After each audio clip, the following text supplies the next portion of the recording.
Hindi lahat gusto ng to be on the top. Maging sikat maybe, or maging milyonaryo. Hindi naman lahat gusto yun eh. And that's fine. Hindi lahat gusto yumaman. And that's okay. Sometimes, alam mo, ang kailangan ng tao isn't more pressure. It's actually more kindness from us. Not everyone is tough and strong. Hindi naman lahat gusto maging hustler. And alam mo, isa sa mga na-realize ko sa buhay, that is actually fine. Before, I couldn't understand that. When I was younger, a decade ago, I was all about empowerment. Personally, I was driven, competitive. Kapag kaya ko, feeling ko, kaya mo. Narinig mo na ba yan? Ginagamit ko rin yan noon. Because I learned personal development and I was an ambitious person myself. Gusto ko lahat, sabay-sabay din mag-grow. I thought, because I cared, I want them to follow me. Because I created result, gusto ko lahat may output din. And if they can't, I would shove it to their face. Sasabihin ko, come on! Kung gusto, may paraan. Kung ayaw, may dahilan. May point naman talaga yon, tama naman talaga. Pero again, hindi naman talaga yun yung main essence ng buhay, di ba? Alam mo, habang tumatanda ako, I'm still young now ha. Don't get me wrong. Pero as I grow older, I realized something. Not everyone is like me and that is okay.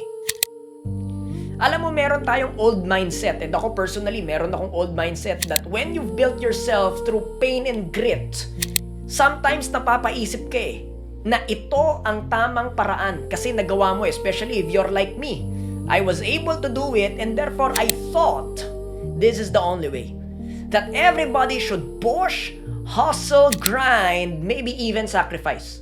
But the truth is, hindi naman lahat gusto makipagkarera.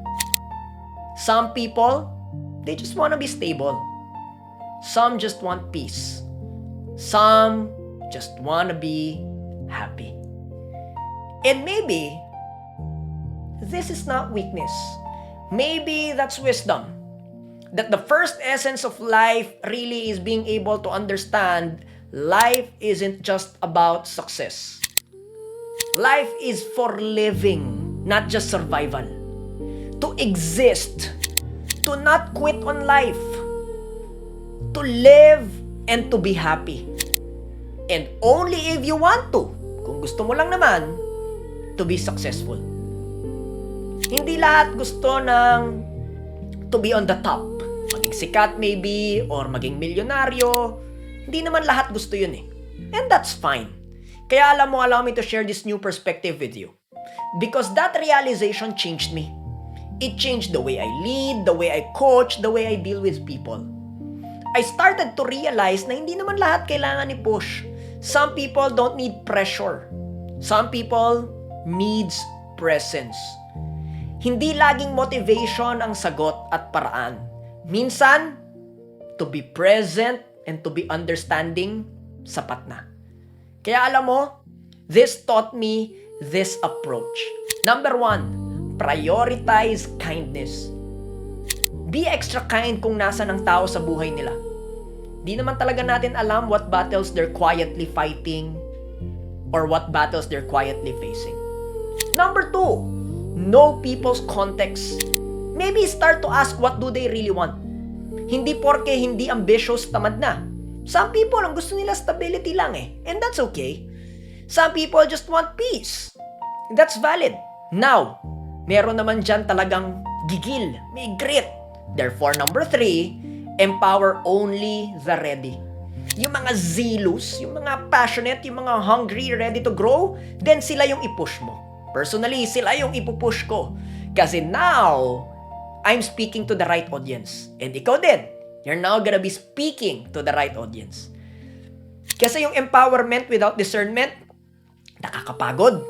But yung empowerment with clarity, particularly to the people who needs and wants it, yan ang transforming.